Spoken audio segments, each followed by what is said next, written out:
La famille, j'espère que vous allez bien. De mon côté, ça va. Dans la vidéo d'aujourd'hui, on va parler de la crise de logement qui touche le Canada et on va aussi parler des étudiants étrangers. Si vous ne l'avez pas suivi dernièrement, en fait, le ministre de l'Immigration envisage de réduire le nombre d'étudiants étrangers qui rentrent chaque année au Canada pour baisser la pression qui pèse en fait sur le marché locatif canadien.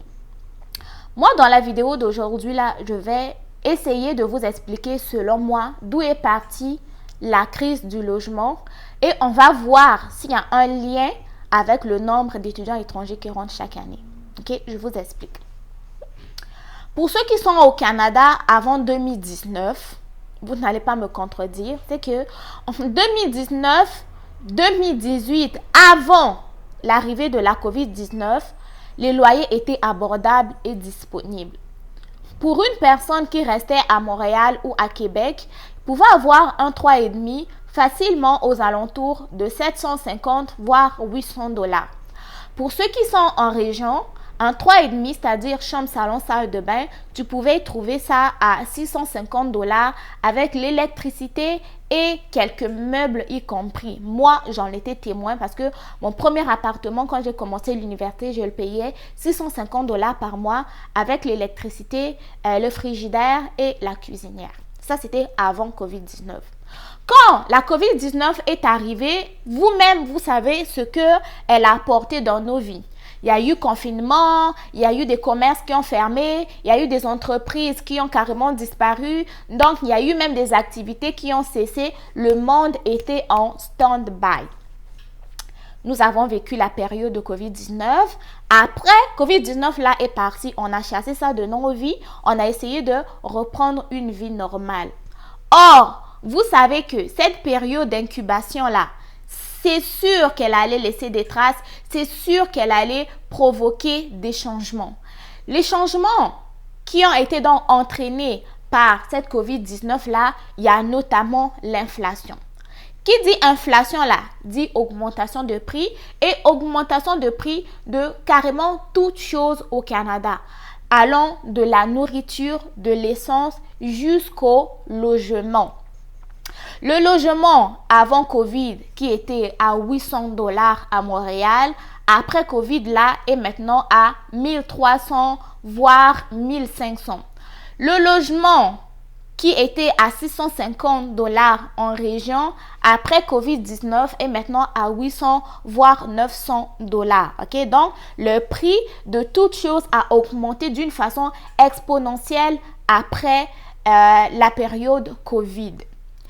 Qu'est-ce qui s'est passé par la suite?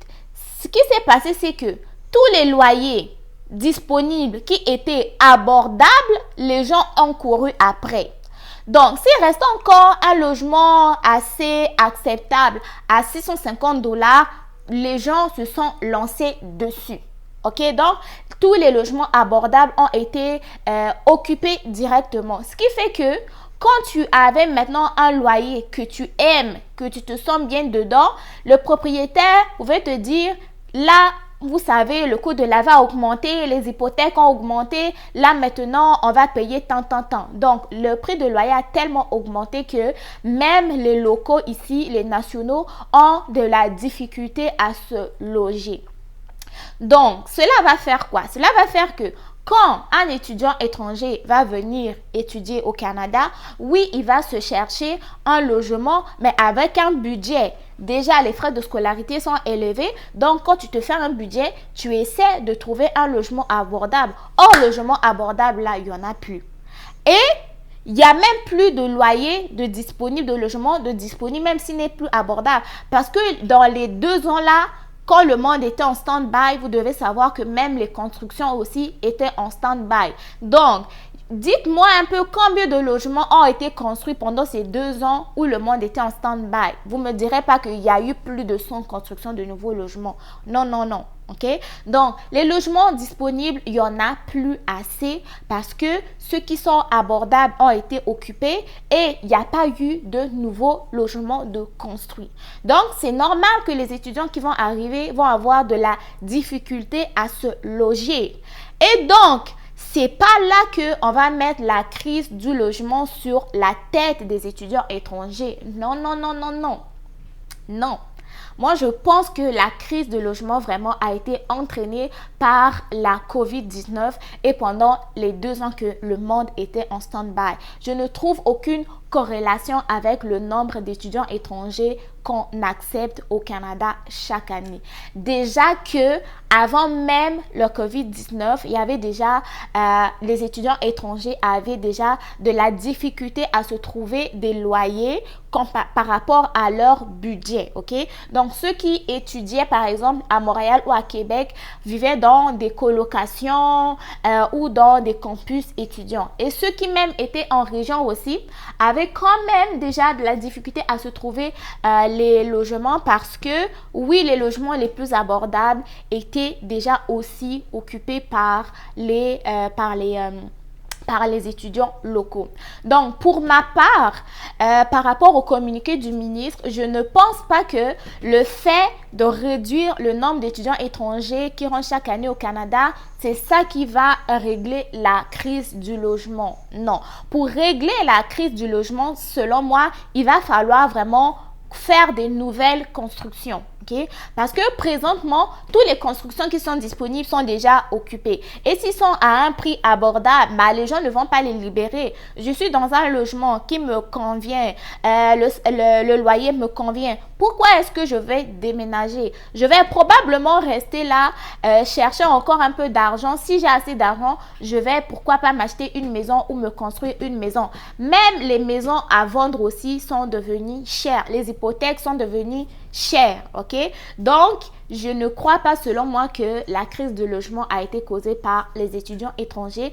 C'est plutôt par les 2 ans où le monde était en stand-by à cause de la COVID-19. Tout s'est arrêté, le monde s'est arrêté. Quand le COVID-19 est parti, il fallait redémarrer. Qui dit redémarrer, c'est augmenter les prix des articles pour essayer de faire des bénéfices et essayer de rattraper ce qu'on a perdu pendant ces 2 ans-là. Pendant ces 2 ans-là, dites-moi combien de nouvelles constructions ont eu lieu. Je ne pense pas qu'il y ait eu plus de 100 000 constructions. Et s'il n'y a pas de nouvelles constructions, oui, on va accueillir les étudiants parce que ces étudiants-là satisfont aux conditions d'admissibilité. Ces étudiants-là sont en règle. Ils ont le droit de venir étudier au Canada. Ça va être plutôt au gouvernement de faire de nouvelles constructions pour pouvoir loger les étudiants, pour leur permettre d'avoir un toit. Mais sinon, d'une façon générale, ce n'est pas les étudiants qui ont causé la crise du logement. Vous ne devez pas oublier aussi que les étudiants ne sont pas les seuls immigrants qui rentrent au Canada chaque année. Combien de résidents permanents le Canada a accueillis dernièrement? Combien de travailleurs temporaires étrangers rentrent au Canada chaque année? Dites-moi. Ou bien les seuls immigrants au Canada, c'est juste les étudiants. Je ne pense pas que ce soit juste les étudiants. Il y a les résidents permanents, il y a des réfugiés, il y a des demandeurs d'asile, il y a des travailleurs étrangers temporaires. Donc, il y a beaucoup de catégories d'immigrants qui rentrent au Canada. Donc, si vous voulez diminuer, essayez de diminuer un peu partout, mais c'est pas vraiment la solution de discriminer les étudiants étrangers et dire que on va réduire le nombre parce que c'est eux qui causent la crise de logement. Déjà qu'on n'en reçoit pas beaucoup. Hein? Dernièrement, vous avez vu les scandales qui sont sortis à propos des refus des permis d'études et tout. Là, on essaie de régler le problème. Là, vous voulez encore diminuer le nombre parce que, oh non, c'est probablement les étudiants qui causent la crise de logement. Donc, pour ma part, c'est pas les étudiants. Il y a beaucoup de catégories d'immigrants qui rentrent au Canada. Essayez plutôt de faire de nouvelles constructions. Essayez essayez d'étudier le marché immobilier comme il faut pour voir quelles sont les solutions que vous pouvez apporter. Mais sinon, c'est pas les étudiants. Et n'oubliez pas surtout les millions de dollars que les étudiants étrangers apportent dans des écoles canadiennes. Hein? Donc, imaginez pour quelqu'un qui va payer 21 000 $ par session comparativement à un étudiant locaux ou nationaux qui va payer environ 1 800 $ par session. C'est pas la même chose. Imaginez pour un étudiant étranger dans un programme de soins infirmiers qui va payer jusqu'à 10 000 $ par session comparé à un étudiant local qui va payer 350 $ par session. Il n'y a pas de comparaison. Les étudiants étrangers apportent beaucoup d'argent, beaucoup de millions au Canada. Donc, c'est au Canada de pouvoir utiliser cet argent-là pour faire de nouvelles constructions et permettre à ces étudiants-là de se loger convenablement au Canada. Maintenant, pour mes chers étudiants qui se demandent s'ils doivent quand même continuer leur procédure d'études malgré cette nouvelle-là, moi, je vous dirais franchement de ne pas vous décourager. Si vous avez un projet en tête, allez, en fait, essayez de réaliser ce projet. Que les nouvelles que vous entendez ne vous fassent pas peur. Oui, les logements sont maintenant rares, mais faites quand même vos démarches. Vous allez toujours finir par trouver un logement. Et un autre petit conseil aussi, si vous avez l'intention, par exemple, de venir étudier au Canada pour une session d'automne et autres, commencez même déjà à partir de janvier, à partir de février, commencez à ce moment-là à regarder les différents logements qui sont abordables ou essayer de vous renseigner un peu sur Internet dans quelle région est-ce que c'est plus facile de pouvoir trouver un logement, ou mettez-vous même sur des listes d'attente de vos écoles, de vos cégeps pour essayer d'avoir un peu de la place au niveau de campus. Intégrez les groupes des étudiants étrangers sur les réseaux sociaux pour voir s'il n'y a pas de possibilité de colocation. Mais sinon, ce que moi je vais à vous dire, ne laissez pas tomber vos projets, prenez le temps de faire des recherches, des renseignements et autres, mais allez vraiment au bout de vos projets. Ce n'est pas vous les auteurs de la crise de logement. Moi, je pense que la crise de logement a été causée par ces 2 ans où le monde était en stand-by, causé par le COVID-19. Et lorsque le monde est redevenu à son fonctionnement normal, il fallait comme essayer de rattraper cet argent que nous avons perdu, d'où l'inflation et l'inflation qui a touché également le secteur de l'immobilier. Ok? Donc, si vous pensez aussi que c'est compliqué de se loger dans les grandes villes, Québec, Montréal, essayez de voir dans les régions. Dans quelle région est-ce que c'est plus facile de trouver un logement, une colocation ou même la place dans les campus. Ok, donc c'était là mon point de vue. Si vous avez d'autres suggestions, c'est dans les commentaires. J'aimerais aussi savoir c'est quoi votre point de vue à vous. Partagez dans les commentaires, toujours dans le respect. Si vous avez aimé la vidéo, n'oubliez pas de liker et de partager. On se dit à très bientôt pour de nouvelles vidéos. Prenez soin de vous et bon succès dans vos différentes démarches. Bye bye.